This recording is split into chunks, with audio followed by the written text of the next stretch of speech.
बिस्मिल्लाहिर्रहमानिर्रहीम अस्सलाम वालेकुम वरहमतुल्लाहि वबरकातुहू। Welcome back to my channel Safiya skills. तो कैसे हैं आप सब लोग?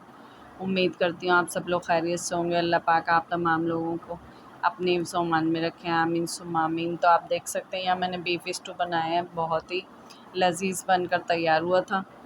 तो रेसिपी को शुरू करने से पहले कहना चाहूँगी, चैनल पर अगर नए हैं तो बहुत बहुत खुशामदीद, और मेरे चैनल को please like share and subscribe करिएगा, और जिन लोगों ने पहले से किया हो उनका बहुत बहुत शुक्रिया। तो चलिए रेसिपी को शुरू करते हैं। 1 किलो हड्डी वाला गोश्त ले लिया था। 1 पाव प्याज बारीक बारीक काट लिए थे। 1 पाव टमाटर हैं, इनको भी मोटा मोटा काट लिया था। गरम मसालों में तेज़पत्ता, दालचीनी, लौंग, बड़ी इलायची, काली मिर्चें और 1 टेबल स्पून ज़ीरा ले लिया था। यहाँ साबुत मिर्चें ले ली थी। 8 अदद पाव चम्मच हल्दी ले ली थी। नमक हस्बे ज़रूरत ले लिया था। और 2 टेबल स्पून कुटा हुआ धनिया ले लिया था, साबुत धनिया। और यहाँ 2 टेबल स्पून ही मैंने वो ली थी कुटी हुई लाल मिर्चें। अदरक गार्निशिंग के लिए ले ली थी। दही 1 पाव ले ली थी। और अदरक लहसुन का पेस्ट 2 टेबल स्पून ले लिया था। तो आप देख सकते हैं यहाँ मैंने आपको तमाम इंग्रेडिएंट्स दिखा दिए हैं। तो यहाँ मैंने कुकर में 3 पली ऑयल शामिल कर दिया है। अब जो हमने प्याज लिए ना, इन प्याज को बिल्कुल भी हमें पकाना नहीं है, बस इतना पकाना है कि प्याज हमारे सॉफ्ट हो जाए, कलर बिल्कुल भी नहीं देना है। बाज़ लोग तो इसे सिर्फ ऐसे ही डाल के सब चीज़ें एक साथ डाल के स्टू को चढ़ा देते हैं, लेकिन मैं हल्का सा प्याज को कलर नहीं देती, बस सॉफ्ट कर लेती हूँ। तो यहाँ मैंने अदरक लहसुन का पेस्ट 2 टेबल स्पून लिया था, वो भी शामिल कर दिया। इसको भी हम थोड़ा सा पका लेंगे, बस ज़्यादा नहीं पकाना, 30-40 सेकंड तक ही पकाना है, ज़्यादा नहीं पकाना है इसको भी हमने। तो आप देख सकते हैं अदरक लहसुन का पेस्ट और प्याज हमारे सॉफ्ट हो चुके हैं। तो अब जो मैंने आपको गरम मसाले दिखाए थे मैं इसमें शामिल कर दूंगी, ताकि हमारे गरम मसालों का भी अच्छा सा एक फ्लेवर निकल कर आ जाए और हमारे सालन की रौनक बढ़ा दे। तो यहाँ देख सकते हैं जो मैंने भुना कुटा साबुत धनिया लिया था और कुटी हुई मिर्चें, सब चीज़ें मैं एक एक करके शामिल कर दूंगी। नमक भी यहाँ हस्बे ज़ायक़ा हम शामिल कर रहे हैं, आप अपने हिसाब के अकॉर्डिंग शामिल कर सकते हैं। पाव चम्मच हल्दी डाला है इसमें। बाकी इसमें पिसा हुआ धनिया, पिसी हुई लाल मिर्चें वगैरह कुछ नहीं जाएगा।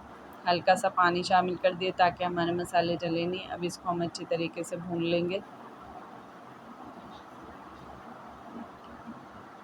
जैसे ही हमारा मसाला भुन जाएगा हम उसमें गोश्त शामिल कर देंगे। तो आप देख सकते हैं हमारा मसाला भुनने के करीब आ चुका है और तकरीबन भुन ही गया है। तो अब हम इसमें गोश्त शामिल कर देंगे। गोश्त यहाँ मैंने हड्डी वाला लिया, आप बग़ैर हड्डी का भी ले सकते हैं। बस ये करना है, गोश्त की बोटियाँ थोड़ी छोटी छोटी काट लेनी है आपने। अब यहाँ पर मैं गोश्त शामिल करती जा रही हूँ और गोश्त शामिल करके अच्छी तरीके से भून लेंगे।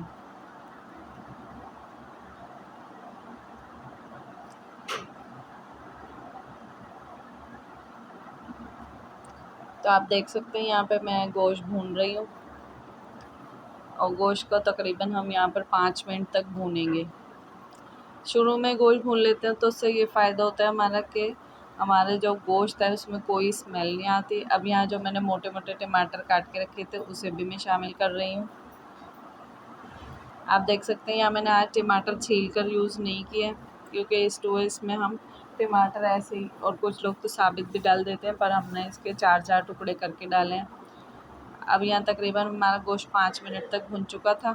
तो अब इसमें हम 2 गिलास पानी शामिल करके कुकर को 20 मिनट के लिए लगा देंगे, ताकि गोश्त अच्छी तरह गल जाए, टेंडर हो जाए, जूसी हो जाए। वैसे तो हमेशा हम 15 मिनट गलाते हैं, लेकिन स्टू का गोश्त हम 20 मिनट गलाएंगे, ताकि हमारा गोश्त जो है ना वो बस रोटी के निवाले से ही टूट जाए।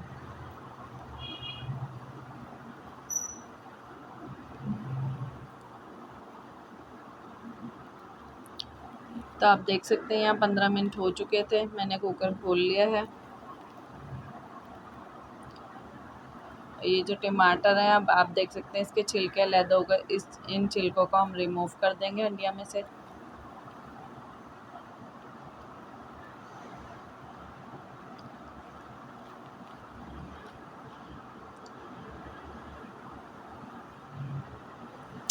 और टमाटर डालने के बाद अच्छी तरीके से इसको टमाटर तो पहले से ही डले हुए थे, जैसे अगर गोश्त गल गया तो इसको अच्छी तरीके से हम भून लेंगे।